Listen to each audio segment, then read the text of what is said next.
ntago byabashimishije ndibuka mu kuvuka kwanjye bari barazinze mama ariko umunsi navutse bahise bamuroga mu isombe nyine ajya hariya nanjye njya hariya ntago data rero yigeze areka mama yaramukunze none nibwo apanga no kumusezerana nawe umunsi rapanga gusezerana nawe baramushutse aragenda anywa inzoga nyine yari umuntu winywera anywa inzoga baramumurika yagarutse bamutereye babagore baramukubita baravuga ati akira umugabo ikigoryi cyawe data ubwo yahise atangira gucyaza umwora yirukanka na mama ku musozi ariko biratubwiye ngo cyatubwiye ngo nimukiganyire ngo ejo tuzambara tuzarya iki kuko ibyo n'abapagani iyo wamaze kubura kwizera wamaze gucika intege usanga hirya no hino ugasanga Satani arakwataka.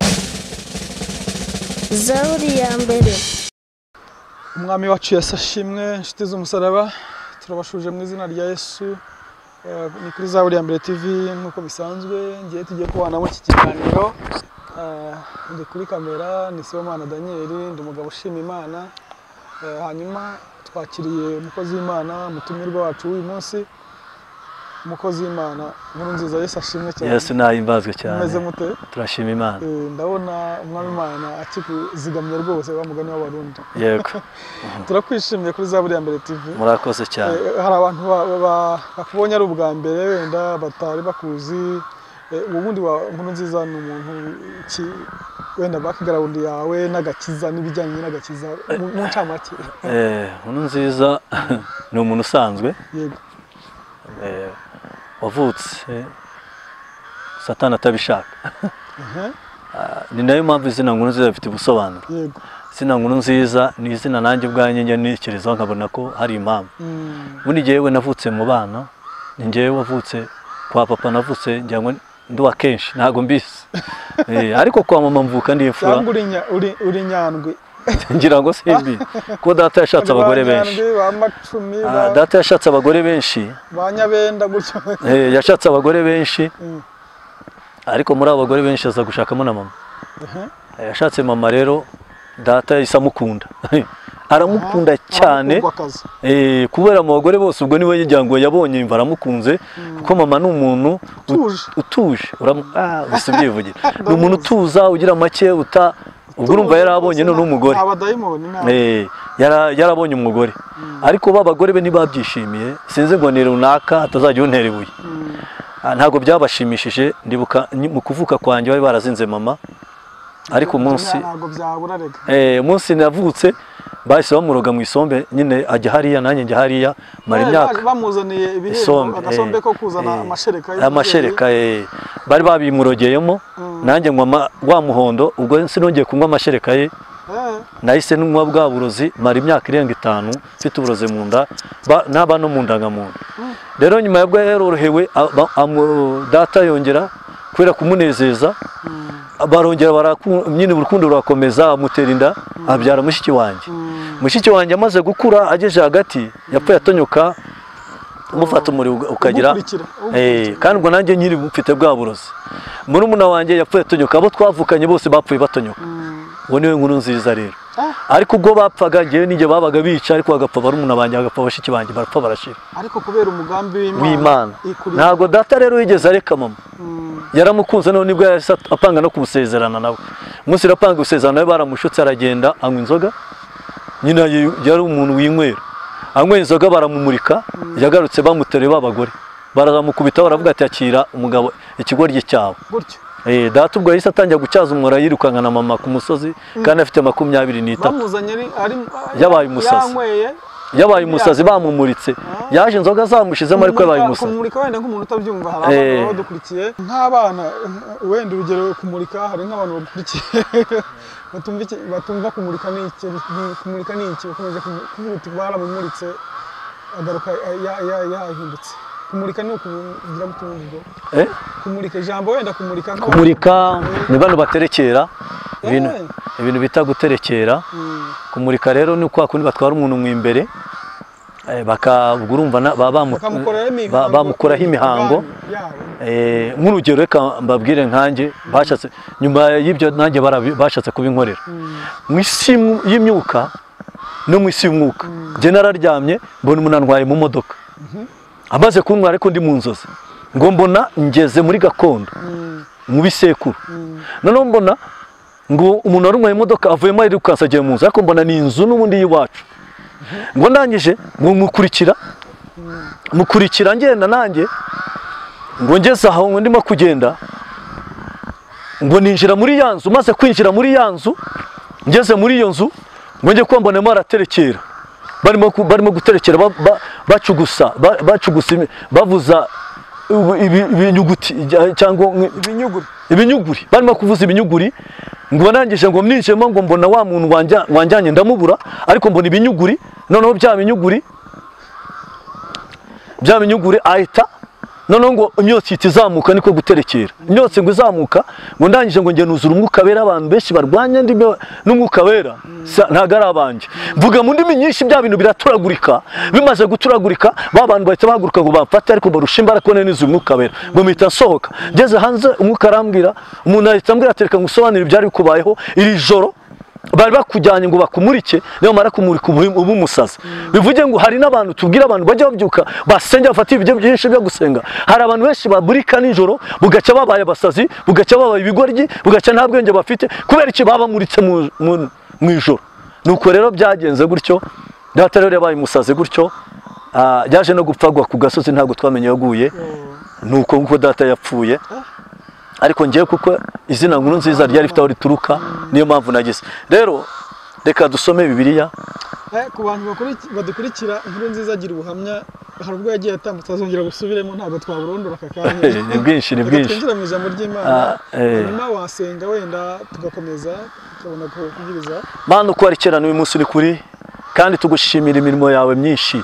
Tugushimira uburyo wigeze uvuga ngo ubutumwa buzagera ku isi kandi buzatambuka bugere hose, butume benshi ngo nibwo uzahera kukaza. Rero ubutumwa bwamaze kugenda, hari ubutumwa buzima, hari n'ubutumwa bupfuye, hari ibintu byinshi baba bakora, hari abavuga ku mashimede bukasanga ibintu bavuga ibintu bakwiyemera kwishyira hejuru. Ariko mu izina rya Yesu twebwe icyo dushaka nuko ari wowe ushyirwa hejuru, ari wowe ushyirwa hejuru, ari umenyekana. Tuwe nibwo tutamenyekana ko kamenyekana. Rero fata imitima ya benshi babace kwakira ijambo rye, bahinduke. Abari mu byaha bave mu byaha, abari mu bugambanyi bave mu bugambanyi. Reka izina ryawe rikomeze ryamamare ku isi yose. Dusengera imitima benshi igiye kudukurikirana mu izina ryawe Yesu Kristo, amen. Reka dusome ijambo ry'Imana. Reka dusome mu izina rya Yesu. Luka ibice 8 umurongo waho 23 haravuze ngo bakigenda arasinzira. Uwo ni Yesu. Mu nyanja hamanuka umuyaga urimo ishuyeri, ubwato bwenda kurengerwa n'amazi. Bajya mu kaga, baraza baramukangura bati, databuja turapfuye. Akangutse acyaha umuyaga n'amazi, yihindurije birahosha, habaho ituze. Arababaza ati, kwizera kwanyu kuri he? Nabo baratinya, barumirwa, baravugana bati, mbega uyu muntu ni iki? Utegeka umuyaga n'amazi bikamwumvira. Amen. Yesu aguhe umugisha. Haleluya. Amen. Ndagira ngo nageranyije kwizera, biravuga ngo umukiranutsi w'Imana azabeshwa no kwizera. Ariko nasubira inyuma ntabwo Imana izamwishimira. Muri minsi hari abantu benshi bakoreye Imana, bagendana n'Imana, ariko uko ibihe bikomeza kubaganza, uko ibihe bikomeza kubatsindagira, bakomeza kugenda Imana ibakure yabo. Nk'urugero, usomye Mateyo 6, cyangwa wanditswe na Mateyo 6, ariko usomye ku murongo wenda wa 31 bavuga ngo nuko ntimukiganyire mugira ngo tuzarya iki, cyangwa ngo tuzanywa iki, cyangwa ngo tuzambara iki, kuko ibyo byose n'abapagani babishaka, kandi so mu ijuru azi ko mubikwiriye byose. Usomye aho ngaho wasoma bivuga ngo kwizera ni ukumenya rwose ibyiringirwa udashidikanya. Mu Baheburayo 11 ko bitazakuraho, kandi ibyo biduhamiriza ibyo tutareba biri kure yacu ko ari iby'ukuri. Ndagira ngo tubwire abantu badukurikirana, niba birivuga ngo umukiranutsi azabeshwa no kwizera, ariko nasubira inyuma ntabwo Imana izamwishimira. Kuba kure y'Imana ni uburyo bw'uko nigeze mbwira abantu, ndavuga ngo Adamu yazanye icyaha, Yesu akuraho icyaha, azana icyo bita umubatizo. Bivuga ngo uwa kera arapfuye, hazutse umushya. Bivuga ngo kwizera ukemera gupfana Kristo ukazukana nawe, ahita kuremera amasezerano. Bati mwana wanjye uzaba ubu, uzagira akazi, uzagira amafaranga, uzagira ubucuruzi, uzabaho neza, uzamenyekana, uzatera imbere. Ariko Satani agenda namura, tubwirwa amasezerano turi mu nzu yayo. Satani akagenda akubwira ati ariko k'Imana ivuga ngo yarakubwiye, akazi yakubwiye kutakabona, ubucuruzi yakubwiye kutabubona, ibyo yakubwiye kutabibona. Ugasanga abantu benshi bagenda banamuka kwizera, bigatuma benshi basubira n'inyuma. Abari mu byizerwa bakagenda bava mu byizerwa, ugasanga abantu basubiye mu busambanyi, abantu basubiye mu byaha kugira ngo babashe kuboneka. Ariko biratubwiye ngo cyatubwiye ngo nimukiganyire ngo ejo tuzambara tuzarya iki, kuko ibyo n'abapagani. Iyo wamaze kubura kwizera, wamaze gucika intege, usanga hirya no hino, ugasanga Satani arakwataka. Hano Bibiliya yatubwiye ngo Yesu agirana urugendo n'abigishwa ariko batamuzi.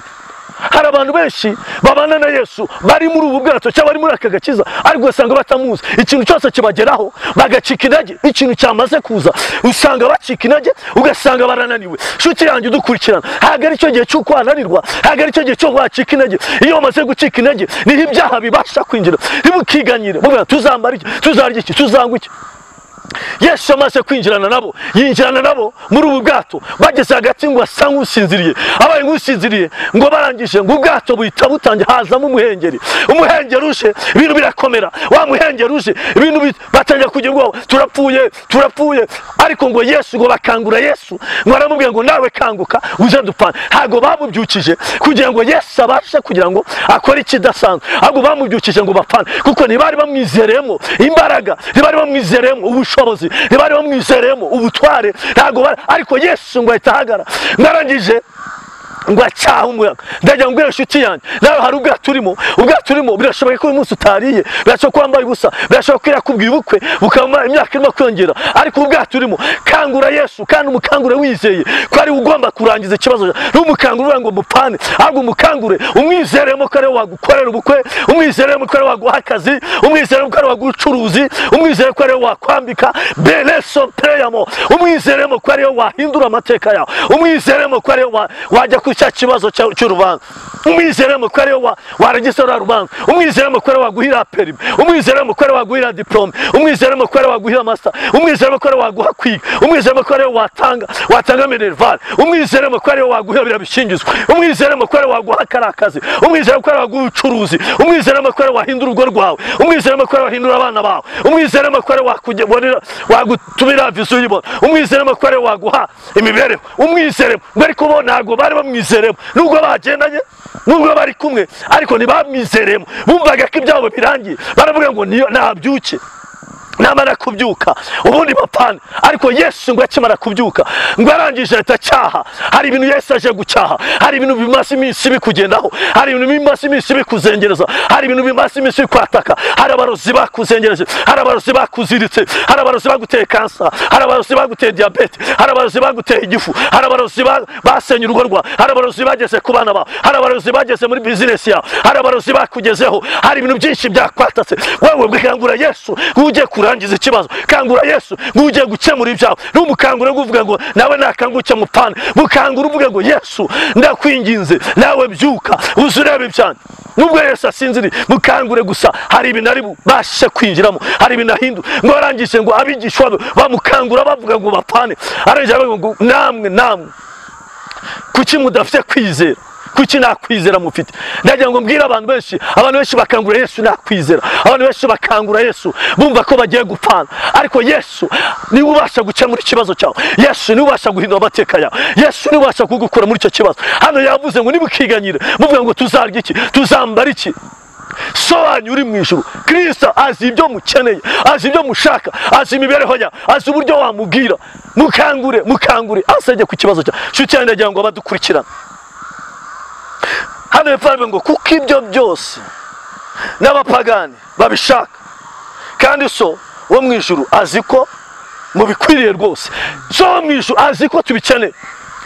so mu ijuru azi ko ukeneye akazi, so mu ijuru azi ko ukeneye amafaranga, so mu ijuru azi ko ukeneye imibereho, azi ko ukeneye kwambara. Ndabizi barakutoteje, ndabizi abantu barakwanze, ndabizi muragambanirwa, ndabizi baragufungishije uri aho ngaho, ariko iringire Yesu aje gukura no muri gereza. Ndabizi ko mudukurikirana, iringire Yesu urubanza rwagukomeranye, abantu bakuguze watereranywe, ariko byerekeye Yesu. Abantu ubwo bakuvuyeho byerekeye Yesu, nubwo abantu bakuretse byerekeye Yesu, nubwo udafite amafaranga byerekeye Yesu, nubwo waheza mu buriri abantu benshi bakuvuyeho, ariko ngo Yesu Mbere tubwira ngo iki? Niba ngo ugiye kimwe ngo hari umupfakazi wari ufite umwana umwe w'umuhungu, ngo umwana arangije arapfa, abantu barangije baramwegera, ngo arangije bamujyana ngo bahita bamwirukangana, ko bavuga ngo nitumara kumushyingura iriya sambu turayimukuramo, iriya nzu turayimukuramo, dore nicyo kintu yarasigaye n'umuteramwako, dore yatumye mukuru wacu apfa, dore byose n'uriya mwana none arapfuye wacu, nawe ahita agenda amenengana. Ngo arangije ariko ngo nubwo yari afite umusonga, ngo benshi ngo bashaka bajya gushyingura, ngo barirukanga bajya gucukura vuba, ngo ariko ngo wajya gucukura ngo agahanana amakuru n'abasigaye ngo barimwirukangana ngo bamushyingure vuba. Ngo ariko Yesu abibonye, abona ko yatereranywe, abona ko nta muntu umuriho, abona ko ntawe umwitayeho, ngo Yesu ngo abagezeho, ngo arababwira ati aka kanya muhagarare. Ngo Yesu akora ku kiriba, Yesu akora kuri wapfuye. Ngo arajye wa mwana arazuka, ngo amaze kuzuka amusubiza nyina, amusubiza mu gituza cya nyina. Ngo abakiri iyo ngiyo barimo gucukura, bavuga ati ko mutamuzana, avuga ati nta makuru ufite. Umwana yasubiye mu rugo, umugore yasubiye mu rugo, umupfakazi yasubiye mu rugo. Bivuga ngo bacukuraga ariko bagira ngo bamwirukane. Birashoboka ko hari abantu benshi bategereje gushyingura uwawe kugira ngo urebe bakwirukane. Birashoboka ko hari abantu benshi banejejwe n'ikibazo cyawe, banejejwe n'ibibazo byawe, banejejwe ariko hari abatagiye kubibona, abari kumva ntabyo bazamenya. Bazabona gusa Imana yaguhaye inzu, bazabona gusa Imana yaguhaye akazi, bazabona gusa Imana yaguhaye ubucuruzi, ngo ariko bazabona gusa Imana yakubakira urugo. Hari abakirira bashaka kugushyingura, bashaka gushyingura ubukwe bwawe, bavuga ati ko mumwirukanse, ariko bazabona, bazategereza abahebe, bakorwe n'isoni bagaruke. Hari abari mu rugo nabo bategereje kuva kugaruka bagusenda, nabo bazategereza babibure, babona Imana yaguhaye akazi, babona Imana yaguhaye imodoka, babona Imana yaguhaye ubucuruzi, babona Imana yakurije intege, babona Imana yafunguye umugisha wawe, babona Imana uburwayi, hari bagushyingura ibyo bagukoreye. Hari Yesu ugiye kuza, ngo arangije baramukangura ati baye dupane nshuti yanjye. Yesu umukangura ariko wizeye ko ari bugere muri cya kibazo cyawe. Ndagira ngo tubwire abadukurikirana bose dusoza, tubabwire ati mukomere kandi mwihangane, hari Yesu ufite imbaraga zo kujya mu kibazo cyawe. Ndagira ngo wowe uzadukurikirana utangiruze, ndagira ngo wowe ujye kudukurikirana wari mu busambanyi reka ubusambanyi, wowe wadukurikiranye uri mu bujura reka ubujura, wowe wari wataye urugo subira mu rugo rwawe, wowe wari mu butinganyi reka ubutinganyi. Yesu kangura Yesu gusa areba ikibazo cyawe, arangiza ikibazo cyawe. Basomye ijambo ngo bava mu masezerano nibo bazakorwa n'isoni, ariko abayagumamo nibo bategereje Uwiteka bihanganye, bazagera bagenda basubizwamo imbaraga, bazagera bagenda bakomezwa na Yesu kugeza igihe kizagera akabatabara. Ijambo ryatubwiye ngo nuko rero nimukiganyire mugira ngo muti tuzarya iki, cyangwa ngo tuzanywa iki, cyangwa ngo tuzambara iki. Ntimukiganyire, ibyo data byose arabizi. Ntukiganyire ngo nzambara iki, nzabaho gute, ibisingizwa nzabikura he, akazi nzakabona gute. Satani ashaka kubishingira, ariko Imana surebe ibyiherereye niwe uje kurangiza ibyawe. Nshuti yanjye kuba dukurikirana dusoza rero, ndagira ngo aka kanya nudukurikirana uburwayi bwose ufite buzava ko wahindutse wakijijwe kandi wihaniye neza na Yesu azature muri we, atangiye ahindura ubuzima bwawe, ahindura amateka yawe. Kugiye gusengera ibyifuzo byose ufite mu izina rya Yesu Kristo, amen. Ndagira ngo badukurikirana tubahe aderese yacu. Twebwe dukorera Rwamagana, dukora umurimo w'Imana, ariko umurimo dukora no gusengera abantu bagenda badukurikirana. Turimo turasengera abantu barimo barakira indwara zimwe zakira. Imana irimo yakora ibitangaza ukwishyira cya kwiyemera, ariko nimubikora namwe muzirebere, kuko Yesu uri muri twe ni urimo gukiza. Telefone yacu rero 0782 54 38 73. Reka dusenge. Mana mu izina ryawe Yesu Kristo, hari benshi bagiye kudukurikirana, hari benshi bagiye guhinduka, hari benshi bagiye kwihana, hari benshi bagiye kuva mu byaha, hari benshi biganyiraga, hari benshi bagiye kwiyahura, hari benshi bari mu byaha ndetse bakabikora kubera ubuzima wagize, ariko nibakangura Yesu hari ibyo agiye guhindura. Tubangamiye Satani n'abadayimoni, tubangamiye imyuka mibi. Reka abantu b'Imana komeza bazenguruke, amahoro y'Imana komeza abe muri benshi, abari mu Rwanda no hanze abadukurikirana, ugende usubiza ibyifuzo bitandukanye ukiza indwara mu izina ryawe Yesu Kristo, amen. Imana iguhe umugisha mukozi w'Imana. Yego murakoze. Ijambo ryiza cyane ryo kwizera. kwizera nibyo abantu benshi babura bigatuma batizera bagakora ibijyangwa n'amaso y'Imana. yego Turamushimiye umuntu warubanye natwe kuri Zaburi ya Mbere TV. Ndongeye kukwinginga nimba ari ubwa mbere ukore subscribe udutere inkunga tubashe gukomeza kwamamaza ubwami bw'Imana. Yesu abahe umugisha, turabakunda cyane. Zaburi ya Mbere.